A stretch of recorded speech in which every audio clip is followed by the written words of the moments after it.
Thank you, Mr. Representative of Greece. I would now give the floor to the representative of Russian Federation. Thank you, Minister.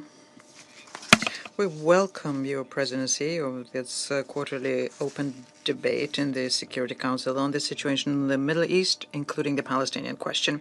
And we would like to thank the Assistant Secretary General Khaled Kiari for his detailed briefing. Today, in the Security Council chamber, once again, we are hearing very worrying assessments of the tragic developments in the Middle East. And this is both in the context of the Israeli-Palestinian conflict as well as within the context of broader regional developments. And the root cause for essentially all of the Middle East crises and collisions which create challenges for the security of many countries in the region is the fact that the Palestinian issue remains unresolved. Whereas the main parameters for the settlement of this is something that the international community agreed many decades ago. As a result, a growing number of Middle Eastern countries are beginning to forget what peaceful life without bombs, explosions, and threats of full-scale hostilities is like. Unfortunately, during the time elapsed since our previous debates on this, a spiral of escalation in the region has become intensified and pulled new states into it. In June, we all witnessed a very sharp military confrontation between Iran and Israel. It was accompanied by the Western Jerusalem strikes, with support of Washington strikes, on the nuclear facilities in Iran, the facilities which were under IAEA safeguards. These unjustified attacks are not just a gross violation of the UN Charter, but they also severely undermine the foundations of the nuclear non-proliferation regime. We strongly and unconditionally condemn attacks against the Islamic Republic of Iran. Through this act of aggression, Washington and West Jerusalem pushed the region to the brink of a large-scale war, which could have had the most dire radiological consequences, not just for Iran, but also for all of the states in the Middle East. Despite the announcement made by the Trump administration there was a ceasefire between Iran and Israel, despite that, the situation remains very fragile. As a matter of principle, we do not share the concept of peace through strength, which is taken on by Washington. The long-standing issues in the regions cannot be resolved this way, and new waves of violence can only compound the difficulties. What is needed is looking for political and diplomatic solutions within the Middle East settlement, but also more broadly regarding all of the conflicts in the region. The attempts to cowboy-style put the squeeze on some actors and intimidate others create a short-term effect and cannot provide for a long-term balance of interest in this very difficult Middle East landscape. West Jerusalem should finally understand that it's impossible to change geography and that Israel would have to coexist with all of its neighbors. And for that, Israel needs to have at least a minimal level of trust between Israel and them. This cannot be done when there is a continued radical anti-Palestinian rhetoric, when there is a denial of the right of Palestinians to exist within their own state. But unfortunately, what we're witnessing now is exactly the opposite. We, for example, are very worried by what is being said by Israeli leaderships when they're announcing their intent to resolve the issue of OPT, in particular in Gaza, in one fell swoop. This is shored up by the provocative plans to fully annex the Strip, and this is also shored up by other provocative public steps. As recently as yesterday, in the Knesset, there was a conference entitled Riviera in Gaza, From Ideal to Reality. During that conference, the Minister of Finance, Smotrich, said that he discussed with the leadership of Tzahal the parameters of gradually absorbing the Strip through recreating illegal settlements in Gaza. In other words, we're talking about recolonization, reoccupation of Palestinian territory here. This is a monstrously cynical approach, which essentially dooms the Palestinians to either death or exile. The moral and political duty of the international community here is to make sure that these plans do not come to be. The very way of phrasing this issue this way is unconscionable, even hypothetically, because it implies that the Palestinians are second-class people and they're not masters of their own fate. For now, the IDF continues clearing up the Strip, regardless of the number of victims of their military operation. It's about 60,000 Palestinians who died, and regardless of the Palestinian infrastructure destruction. Daily we receive information about hundreds of new victims amongst the people in Gaza, including in food distribution places in the vicinity of the infamous Gaza Humanitarian Foundation, which is nothing else than a means of using humanitarian assistance as a weapon or for blackmail.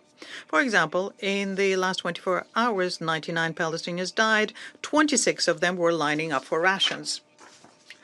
There are also indiscriminate strikes against religious facilities. On the 18th of July, there was an attack against the only Catholic Church of Holy Family in Gaza. According to the information we're getting, this was a direct hit against the church, as a result of which parishioners and the clergy were seriously wounded. We strongly condemn this kind of action. We're most seriously concerned by the fact that the people in Gaza do not have an opportunity of obtaining adequate medical assistance. Essentially, all of the medical infrastructure in the Strip is destroyed. There are still shortages of all basic necessities: medicines, medical instruments, fuel, and even bags are needed for burial. Hospitals receive hundreds of patients daily, including children who are on the brink of death from starvation. According to the figures as of yesterday, in the past 48 hours, 33 people died from starvation. They're including 12 children. And these figures, as we all know, unfortunately will only grow. Malnutrition is something that doctors and nurses are suffering from as well. They cannot expect to receive adequate food under essential blockade of Gaza either. Mr. President, we are convinced that all those present here very well know the assessment issued by international humanitarian organizations and UN agencies of what is happening in Gaza. They're saying that it goes beyond what is acceptable even at war. In November 2023, the Secretary General stated that Gaza had become a huge children's cemetery.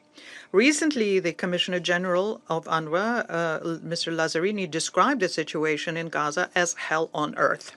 Such assessments are issued by all humanitarians without exception, all of those who are working in the sector or traveling to it. How does Israel react to all of that? We have heard that today after the permanent representative of that country essentially stated that they will be squeezing OCHA from the occupied territory, and there will be sanctions against its high-level representatives.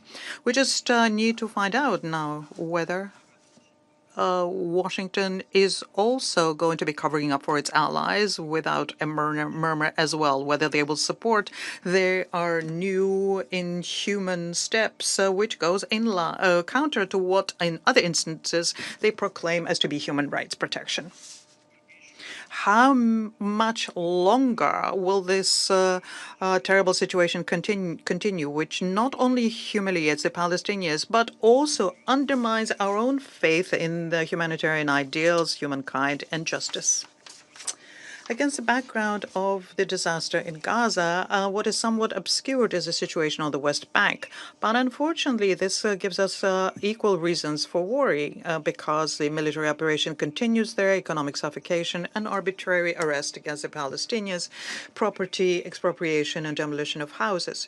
To this, we need to add the unconstrained violence by the settlers, very frequently under the lenient eye of the Israeli military, and the record pace of settlement construction, and at the same time an open declaration to annex the West Bank. This is part of the overall stance to destroy any kind of premise or an opportunity for Palestinians to have their own state, depriving them of the possibility to survive in the occupied territories.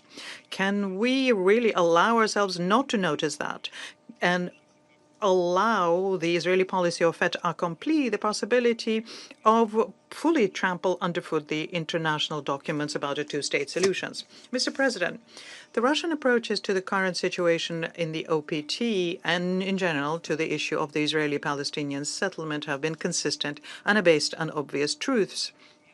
We have consistently advocated in favor of an immediate and unconditional ceasefire and the release of all hostages and those who are forcibly detained, ensuring that there is safe and unimpeded humanitarian assistance, the relaunching of the peace process on the two-state basis, which would ensure the implementation of the legitimate aspirations of Palestinians. We need to always bear in mind the ultimate goal here, the creation of an independent Palestinian state and within the 1967 border with the capital in East Jerusalem, coexisting with Israel in peace and security. The attempts to put the Palestinian issue onto the back burner, including the issue of the historic injustice as regards the Palestinians' rights to self-determination and return, is one of the reasons there is a recurrence of violence not just in the Palestinian territories but in the region as a whole, as well as growth of extremism and terrorism. And the only way to overcome this is to consolidate the efforts of the international community on the basis of the universally acknowledged basis, with the main key element here to state formula.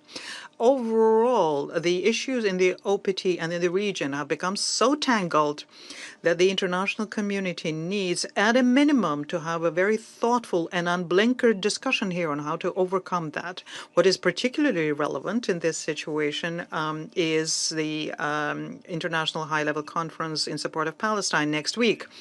We know the efforts made here by our French and Saudi co-presidencies to organize a conference, and it is our expectation that the conference will work out specific steps for the UN member states and international community, including steps to recognize Palestine and to protect the specialized humanitarian agencies, first and foremost UNRWA. I thank you. Thank you, Mr. Representative of Russian Federation. I would now give the floor to the representative of Denmark. Thank you, Mr. President. And let me also thank Assistant Secretary General Khiari for his comprehensive briefing. Since our last open debate, the Middle East has continued to grapple with escalating conflict, humanitarian suffering, and tragic loss of life.